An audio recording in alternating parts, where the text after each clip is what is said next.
Goeiemôre, baie welkom by vandag se erediens. Dit is 'n groot voorreg dat jy saam met ons hierdie tyd ook kies om stil te word voor die woord van die Here en dat ons op hierdie manier ook by mekaar kan wees. Die lekker van hierdie platform is jy kan net like druk daar of subscribe druk en jy kan elke week kan jy kennisgewing kry van die nuutste video's wat op is. So baie dankie dat jy op hierdie manier ook deel saam met ons. Dis so 'n spesiale tyd van die jaar. Dis 'n tyd waarin ons as gelowiges dink aan die kruis, ons dink aan hierdie Via Dolorosa, ons dink aan Palm Sondag en die pad van die kruis. So dankie dat jy saam met ons stap. As 'n reeks wat ook vir ons wag in Heilige Week en so bly jy kan op die manier ook deel wees daarvan. Vandag is doopsondag ook by ons. En dit beteken dis dat daar baie verwysing na kinders gaan wees, so as die kinders daar by mekaar is daar by jou, trek hulle nader, ons gaan gesels oor 'n nuwe perspektief op God. Kom ons sluit die oë en bid ons saam. Here Jesus, so baie dankie dat ons vandag as gesinne, as individue, as enkelinge in U teenwoordigheid by mekaar kan wees. Dankie dat U hier is. Dankie Here dat U woord vir ons vandag kom uitroep, troos. Troos is daar, ek bid so dat vir die wat hierna luister vandag, daar regtig troos sal wees, op watter plek hulle ook hulle self mag bevind. Dankie dat U woord altyd troos bring, werklike troos, lewende troos, en dat dit 'n werklikheid is in Christus. Ons eer U daarvoor in Jesus se naam. Amen. Ek wil gou hoor, wie van julle sou vandag as by wyse van hand opsteek ons sê ek is 'n kinders? Wie van julle is kinders hierso? Want ek wil met die kinders praat. Hier's baie volwassenes wat ook nou saam gaan deelneem aan hierdie oefening. Waaroor ek bly is. Goed, so. Ek wil gou by die kinders hoor. So dit geld nou vir wie ook al nou hand opgesteek het, nie? Wie van julle het al een van die twee goed? Of al voor Tafelberg gestaan of Tafelberg gesien of al 'n foto van Tafelberg gesien? Wie van julle? Hande op. Natuurlik almal van ons, nê. Maar as ek sê Tafelberg, dink 'n bietjie mooi, wat se prentjie kom by jou op in jou gedagtes as ek sê Tafelberg? Goed, kom ons kyk 'n bietjie. Is dit dalk hierdie prentjie? En baie van julle dink nou aan Lori Karaug, nê? Die golwe weet waar by, want dit is op Blouberg se strand, nê? So ja, ons almal dink aan Tafelberg, baie van ons waarskynlik van dit hierdie prentjie. En ek dink as jy Kaapstad toe gaan, dan neem almal omtrent 'n foto van Blouberg se strand se kant af. Want jy kry die volle prentjie van Tafelberg. Goed, maar wie van ons sou toe ek gesê het, hoe lyk Tafelberg vir jou, dalk hierdie prentjie gesien het van Nieuweland se kant af? Nee, daai is Nieuweland se cricketstadion. Wie van julle sou sê dis hoe Tafelberg lyk? Want sien, kom ons sê vir al die kinders nou, julle was 4 maats gewees. Jy's die een wat op Blouberg se strand staan en kyk en jy sê dis hoe Tafelberg gelyk. Nou vat ons een van jou ander vriende en jy sit hulle hier op Nieuweland by die cricketstadion en hulle kyk en hulle sê nee, maar dis hoe Tafelberg gelyk. Of ons vat 'n derde van jou maats en ons sit hulle aan die ander kant, 'n derde van julle 3, nê? En ons sê jy kyk van die 12 apostels se kant af. En jy sê dis hoe Tafelberg gelyk. Nou is julle op Bokkie-Tokkie. En daar staan, sê vir my bietjie hoe lyk Tafelberg? Gaan dit dieselfde klink? Nou wat van as jy nog 'n maat het wat nie net saam met jou is nie, maar hulle is op next level, hulle het 'n drone. En hulle besluit, nee, ek wil weet hoe lyk Tafelberg van bo af. Dan lyk dit so. Heeltemal anders, né? En as jy vir een met die drone vra, beskryf vir ons wat jy sien, gaan hulle iets heeltemal anders beskryf. So watter een is Tafelberg, julle? Hulle almal.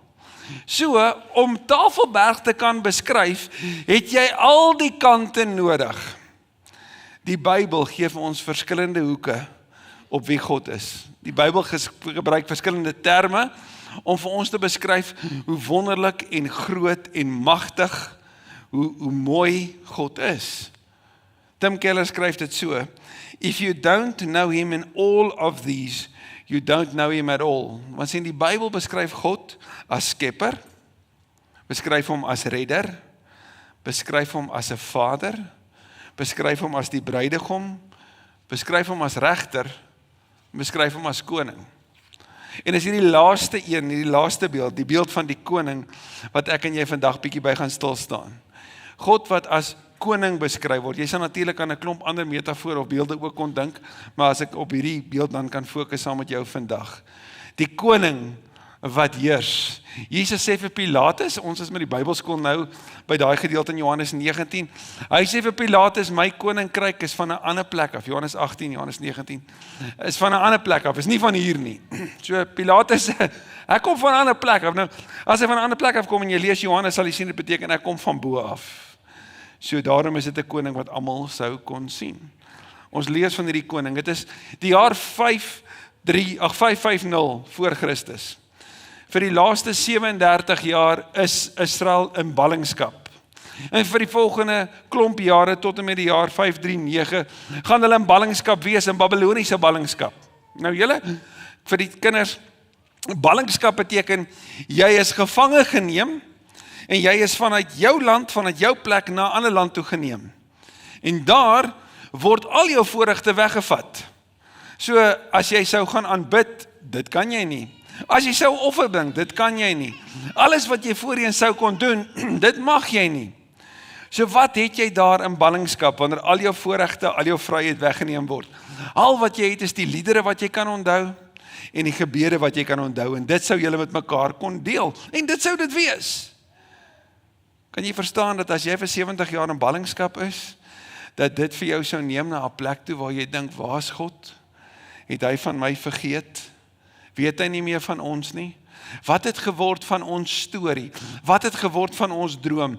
Wat het geword van wat ons glo? O ja, ons het dit weggegooi want ons het droog gemaak. Ons het nie verbind aan die Here geleef nie. En daarom het ons straf gekry. Sou jy hoop gehad het in ballingskap? Sou jy troos gehad het in ballingskap? Ek wil in so 'n situasie sou jy sekerlik sê, die lewe het by ons kom steel en ons sal dit net nooit weer terugkry nie. Wat sê die Here vir 'n volk in so 'n situasie? Vir mense in so 'n plek in hulle lewe. Ons lees vandag 'n baie bekende gedeelte saam met Jesaja 40, maar ek lees vir ons uit die 2020 vertaling. Die 2020 vertaling is so vertaal dat ek en jy baie meer van die Hebreëse rympatrone kan raak sien en baie meer van die aanvoeling van hoe die gedigte in daai tyd geskryf is. So enige poëtiese teks sou jy so ook lees wanneer jy uit die 2020 vertaling sou lees. As jy die 83 lees, gaan jy my verseker kan volg. Hoor die eerste woorde. In die Engels, vir die van julle wat Engels lees, gaan natuurlik die woorde hoor comfort. Comfort my people. Troos. Troos my volk, sê julle God. Praat mooi met Jerusalem. Roep haar toe dat haar gedwonge arbeid voltooi is, dat haar skuld afbetaal is. Ja, sy het uit die hand van die Here 'n dubbele straf ontvang vir al haar sonde. 'n Stem roep, maak in die woestyn die pad van die Here gereed. Maak in die Araba 'n groot pad vir ons God gelyk. Elke dal moet opgevul word en elke berg en heuwel moet wegsak. Hobbelrige plekke moet gelyke grond word en rotsagtige terrein moet 'n vallei word. Die heerlikheid van die Here sal geopenbaar word. Alle mense sal dit gelyktydig sien, want die mond van die Here het gespreek. Vers 9. Klim op 'n hoë berg, Sion, boodskapper van vreugde. Verhef jou stem met krag, Jerusalem, boodskapper van vreugde. Verhef dit, moenie bang wees nie. Sê vir die dorpe van Juda, hier is julle God. Kyk, my Heer, die Here, met krag kom hy, en sy arm oefen vir hom heerskappy uit. Kyk, sy vergoeding is by hom, sy beloning is voor hom. Soos 'n herder laat hy sy kudde wy. In sy arms maak hy lammers bymekaar. Teen sy bors draai hulle, die lammeroeie lei hy. Vers 28, weet jy dit nie? Het jy dit nie gehoor nie? 'n Ewige God is die Here, skepper van die eindes van die aarde. Hy word nie moeg nie. Hy raak nie afgemat nie. Ondeurgrondelik is sy insig. Dit is hy wat vermoeides krag gee, wat lewenskrag vermeerder vir die wat geen vermoëns het nie. Jong seuns word moeg en raak afgemat. Jong manne struikel en val. Maar wie op die Here wag, herwin hulle krag. Hulle kry nuwe vere soos arende. Hulle hardloop, maar raak nie afgemat nie. Hulle loop en word nie moeg nie. Tot sover. Ons fokusteks vir vandag. Jesaja kom sê heel in die begin van hierdie hoofstuk woorde wat 'n volk in ballingskap so nodig het om te hoor, maar dit nie verwag het nie. Dit begin met woorde van troos, woorde van aanmoediging. Woorde wat sê, ek sien jou raak. Dit praat van 'n stem wat roep. 'n Stem wat sê iets gaan gebeur. Nou hier by ons in ons omgewing, in die Hoofveld, stormtyd, gewoonlik as iets groots gaan gebeur, is daar 'n aardskuddende belewenis, nê. Die aarde skud, daar's ligte wat flits, en by ons in ons huis gaan die krag af. Kloep! En net daarna dan hoor jy hierdie ontploffing amper, hierdie weerlig, hierdie donder. Maar voor dit is daar hierdie waarskuwing. Daar's hierdie dreuning, daar's hierdie iets gaan gebeur. En net daarna dan sien jy, dit gebeur. Jesaja kom sê vir die volk, hoor, hier is iets aan die kom. Maak reg, is julle gereed. Hier's 'n groot gebeurtenis op pad. Dis as dit ware 'n aankondiging van hoop, daarom is die woorde troos. Troos my volk. En die iets wat gaan gebeur, is die woorde iemand is op pad. Dis iemand is op pad. En hierdie iemand word beskryf as 'n koning. Hierdie koning wat kom, en jy hoor dit, as hy kom, dat die paaie voor hom gelyk moet word. Nou julle, as jy 'n magtige koning in die wêreld van die Bybel was, het jy nie ongemaklik gereis nie. So voor jou sal 'n pad gebou word. Die padbouers van daai tyd het nie slaggate geken nie, hulle het boor hulle geplavei. Jy het gegaan op 'n pad, en as 'n koning gekom het hy nie gesukkel nie. Die paaie voor hom word gelyk gemaak. Maar ek en jy sien dat vir hierdie koning is daar geen berg wat teen hom kan staan nie. Geen dal wat teen hom kan staan nie. Dit word opgevul, dit word gelyk gemaak. Nou as dit opgevul en gelyk gemaak word, beteken dit jy sal hierdie koning van ver af kan sien. Trouwens, almal sal hom kan sien. En in die wêreld van die Bybel, in die taal van die Bybel, vir almal om hom te sien, moet hy duidelik nie van hier af kom nie, maar van bo af. Hoor jy dit? Iemand is op pad en hy kom van bo af. Hy's 'n magtige koning en die paaie voor hom word gelyk. Daar's hierdie aankondiging van die redderkoning wat kom. Sam Albury skryf dit so, hy sê, nothing is to stand between this God and the people he is coming to be with. Dit is so mooi. Niks sal kan staan tussen hierdie God en die mense by wie hy gaan wees nie. Die belangrike van hierdie koning wanneer hy kom, die aankondiging van iemand wat kom, is hy wat kom bring genesing. Die opvul van die valleie en die platmaak van die berge, beteken wanneer hierdie koning kom, dan bring hy herstel. Hy bring uitkoms, hy bring genesing, daar's goeie nuus, daar waar hy sal wees, sal die wildernis herstel word, en almal wat hom sien, sal weet, 'n nuwe era het nou aangebreek. Maar het jy die woorde dubbele prys gesien toe ons dit gelees het? Het dit jou nie opgeval nie? Het jy nie gewonder oor, wat sou hierdie dubbele prys wees wat hulle moet betaal? Want 'n mens sou sekerlik dink, wanneer jy droog gemaak het en nou is jy in slawerny, nou jy seker genoeg betaal. Maar hoe sou dit wees vir 'n volk, wat weet, onthou, hulle is die Suidryk, dat hulle broers van die Noordryk is reeds in slawerny deur die Assiriërs weggevoer, en hulle het nie geluister nie, maar julle wou nog steeds nie luister nie. Nou is julle in Babyloniese ballingskap. So verdien julle nie dalk 'n dubbele prys nie. Julle het gesien wat die gevolge is, julle het steeds julleself blind gehou, julle wou nie hoor nie. Hierdie goeie God wat gesê het, ek het my alles vir julle gegee, ek wil my aan julle bind, ek wil julle ken, my genade is soveel vir julle, ek kan julle nie prys gee nie, dat julle steeds julle rug op hom gedraai het. Hoe nou gemaak? Maar die antwoord vir die dubbele prys is nie in Israel nie. Die antwoord vir die dubbele prys lees ek en jy 13 hoofstukke later in Jesaja 53 van die lydende knegg wat sal kom. Deur sy wonde sal daar vir ons genesing kom. Ons het na hom gekyk en hom beskou as iemand wat deur God gepynig word. Hy was so verskriklik dat ons hom nie gereken het nie. Ons kon nie eers vir hom kyk nie. Dis hoe mishandel hy is. Deur ons sonde is hy verbrysel. Is hy gepynig. En het daar vir ons genesing gekom. Sien jy van 'n koning wat sal kom, wat 'n prys betaal? Van wie praat Jesaja hier? Hy praat van 'n gans andere. Hy kondig iemand anders aan. Hy sê iemand gaan kom van bo af en iemand gaan genesing bring, maar hierdie genesing gaan 'n prys kos.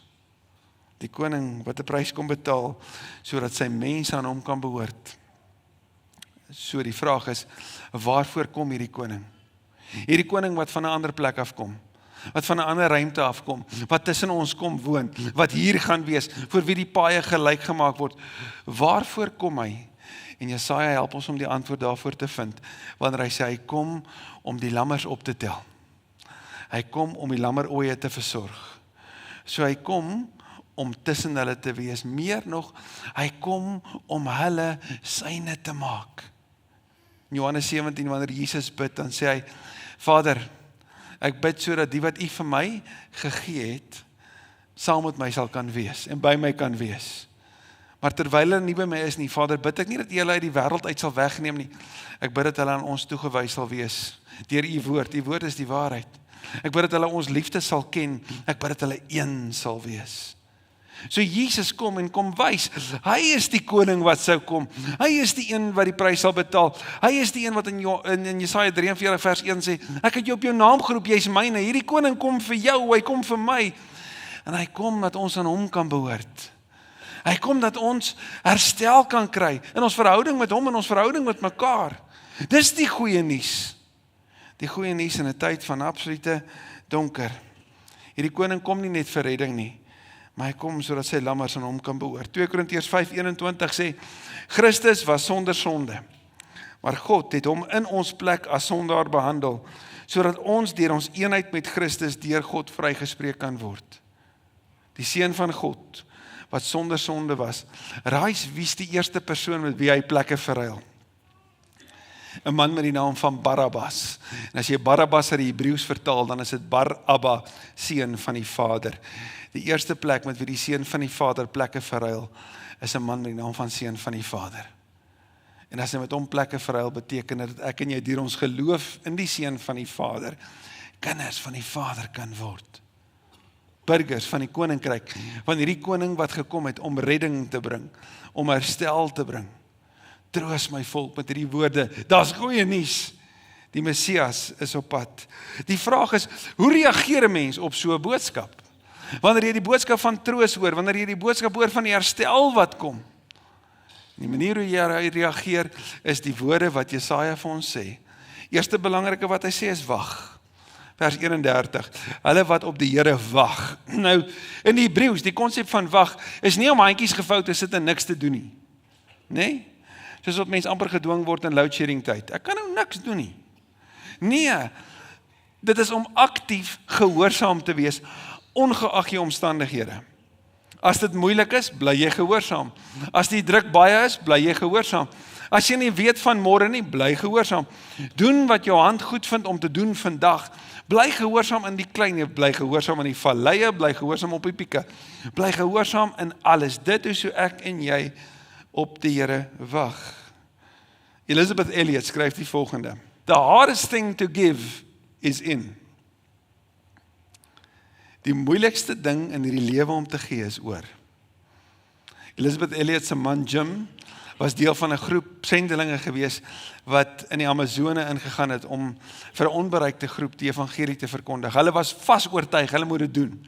Die aand voor die tyd het hulle bymekaar gekom, hulle het saam gebid, hulle was so aangevuur, so vol waagmoed. En toe word hulle wreed vermoor. Hulle het oorgegee aan die wil van die Here, né? En ek en jy sit daarna kyk en sê, maar hoe die ongeluk sou so iets kon gebeur? Hoe is dit moontlik? Later sou dit daai groepering wees wat vir 'n volgende sendeling sê welkom en wat hulle lewe vir die Here gee. Sien, die Here is besig met sy plan en ek en jy moet in ons deelname daarin leer om hierdie oorgawe te leef, om oor te gee. So om te wag is om oor te gee. En so kom die tweede deel van om te wag is om te ontspan. Want sien, as dit 'n magtige koning is, wat alles in sy hande hou, wat in beheer is, wat die Here is, wie se wil in elke geval gaan gebeur, en wie se wil vir my beswil is die beste wat ek kan doen is om op te hou worry daaroor. Hoor wat sê Tim Keller oor ons worry? Hy sê, worry is always resistance to kingship of Christ. Hoor dit. Worry is always resistance to kingship of Christ. Want wat hy daardeur sê is, wanneer ek my bekommer, dan hou ek nie vas aan sy koningskap nie. Maar as ek weet hy's die koning, kan ek oorgee en vertrou. Dis wat nodig is vir jou en my, wanneer ons in 'n plek bevind, net soos Israel, in 'n woestyn. Miskien het ek dit self veroorsaak, miskien is ek die oorsaak daarvan, nee. Miskien het ek droog gemaak. Nou is ek in hierdie plek en ek weet nie of daar uitkoms is nie. Draai na die Here toe en gee oor. Draai na die Here toe en vertrou. Draai na die Here toe en haal asem. Want ek en jy het nodig om te vertrou. As God se wil vir my beswil is, dan kan ek hom ook in die donkerste plekke van my lewe vertrou. En weet, ook hierin sal sy eer alles oortref. En dan die derde belangrike, nie net gee hulle oor nie, hulle vertrou. Hulle het 'n verwagting. Hulle weet iets is aan die kom. Hulle weet daar is 'n nuwe seisoen. Daar is 'n nuwe geleentheid. Iets gaan gebeur. So om 'n verwagting te hê. En 'n verwagting is 'n mooi woord vir hoop. En ons het 'n lewende hoop, sê die Nuwe Testament. Nou kyk net mooi hoe word hierdie teks waar in Jesus. Wat weet ons van Johannes? Iemand roep in die woestyn. En wat sê hy? Daar's die lam van God wat die sondes van hierdie wêreld wegneem. So hy is op pad. Hy kom. Hy is hier. Hy is die magtige koning. Hy is die heerser. Wat hoor ons oor Jesus? Hy is die goeie herder wat sy lewe aflê vir sy skape. So die herder wat gekom het, soos Jesaja sê, om sy lammertjies op te tel, om sy lammeroë te voorsien, is die herder van Openbaring 7, is die herder wat vir jou en my sê, ek sal jou lei, ek is die goeie herder, ek het my lewe gegee vir jou. So dis Jesus. En wat moet ons doen? Agter hom aan, Jesus sê, volg my. Om hom te volg is om te sê, ek vertrou hom. Ek stap agter hom aan. En wat beteken disipelskap nie anders as om hom te gehoorsaam nie? Om te doen wat hy sê. Jesus sê, as julle my liefhet, sal julle my opdragte uitvoer. Ek noem julle my vriende, so kom stap saam. Maar liefde en doen, hak aan mekaar, dis deel daarvan. Jesaja sê, die wat op die Here vertrou, kry nuwe vere, het jy gesien? Dis letterlik die Hebreëse vertaling. Nou, as jy gaan YouTube, en jy tik in molting, want dit is wat hulle dit noem, die uitval van die vere, nee, dat 'n arend sy vere verloor, gaan jy twee perspektiewe kry. So die een, hier is vir die van julle wat lief is vir motiveringspraatjies, 'n wonderlike konsep. So vat hom en hardloop met hom, en dan gaan ek vir jou die alternatief daarvan bied, wat anders sê, okay? Maar hou net vas, is jy reg? So, die molting volgens baie mense is dit, dat 'n arend, wanneer hy 40 jaar oud is, al die vlerke, of hy vlieg eers na die hoogste piek toe, dan pluk hy die vlerke uit, en hy slaan sy snavel stikkend. Want in daai stadium het sy vlerke oud geword, sy vere oud geword, en sy snavel het so gebuig, dat hy sukkel om te eet. So hy slaan sy snavel stikkend, en hy slaan daai talons van hom, slaan hy stikkend teen die klippe, sodat dit afbreek. Dis 'n baie pynigende proses, en dan groei hy nuus. 'n Nuwe snavel, nuwe vere, nuwe greep, en dan is dit asof sy hele lewe herstel is. Die mooi woord van die Engelse, rejuvenated. The eagle has been rejuvenated to now soar on the winds ahead of him. Klink mooi, né? Geniet hom, vat hom, as dit vir jou werk. Ek het regtig hieraan vasgehou. Sien ek hierdie ander ou, wat ook 'n video maak. En hy sê, dis nonsies. 'n Arend kan nie dit doen nie, want sy snavel kan nie stik en staan nie. Snavel is nie been nie, dit werk anders. Maar, en hier's die goeie nuus, hy sê wat gebeur wel, is dat 'n arend verloor elke jaar van sy vere. So elke jaar is daar 'n proses van hernuwing. Laat my nogal dink aan Kolossense 3 vers 10 wat sê, vir die van ons wat in Christus is, ons word al hoe meer vernuwe na die beeld van Christus toe. So dis konstante verandering. So elke jaar is daar 'n proses van vere verloor. Maar hoor mooi, elke keer kom daar nuwe vere. Vir die wat op die Here vertrou, kom daar nuwe vere. En wat doen hulle dan? Dan sweef hulle op die winde. Die arend is die luiste voël van almal. Hy klap nie sy vere of sy vlerke soos 'n budgie nie. Hy werk hom nie kediks om te kan oorleef soos 'n swaalkie nie. Nee, hy rus. En daar word vertel dat wanneer 'n arend sweef, kan hy 3 tot 5 meter per sekonde styg, soos wat hy die wind lees. So nou wil ek vandag vir jou vra, terwyl hierdie beeld wys hier agter my, hoe lyk dit in jou lewe? Het jy by 'n plek gekom waar jy moeg is? Het jy by 'n plek gekom waar jy voel, ek kan nie meer nie. Ek probeer my bes, maar ek kom nie hier uit nie. Waar is die Here? Weet hy nie van my nie? Ek het hierdie perspektief van hierdie regter wat die heeltyd vir my sê, ek is verkeerd, ek maak dit nie. Hoor die woord van die Here vandag, troos. Troos vir jou. Troos in jou situasie. Die herder ken jou naam. Die herder wil jou optel soos 'n lammer. Die herder wil jou versorg soos 'n lammerooi. Die herder wil jou lei. Wanneer ek en jy leer om vanuit die perspektief van 'n arend te kyk na ons lewe, dan kyk ons van bo af, nie van onder af nie. As ons van bo af kyk, dan lyk ons lewe anders. Want dan sien ons nie net vandag nie, ons sien gister, vandag en môre. En vanuit sy perspektief lyk ons lewensstorie anders as wat ons dit mag beleef. Anders wat ons dit dalk mag verwag. En vir Israel wat in die jaar 550 voor Christus in slawerny was, hoe sou hulle nie weet dat eendag vanuit hulle spasie sal gebore word in die beloofde land, die beloofde Messias, wat op Goeie Vrydag sy lewe gee. Maar het eindig nie in Goeie Vrydag nie, Sondag kom. En wanneer Sondag kom, is hy die reddende Here wat uitstap uit die graf uit. Hy is die triomfator, hy is die koning, daar is niemand soos hy nie.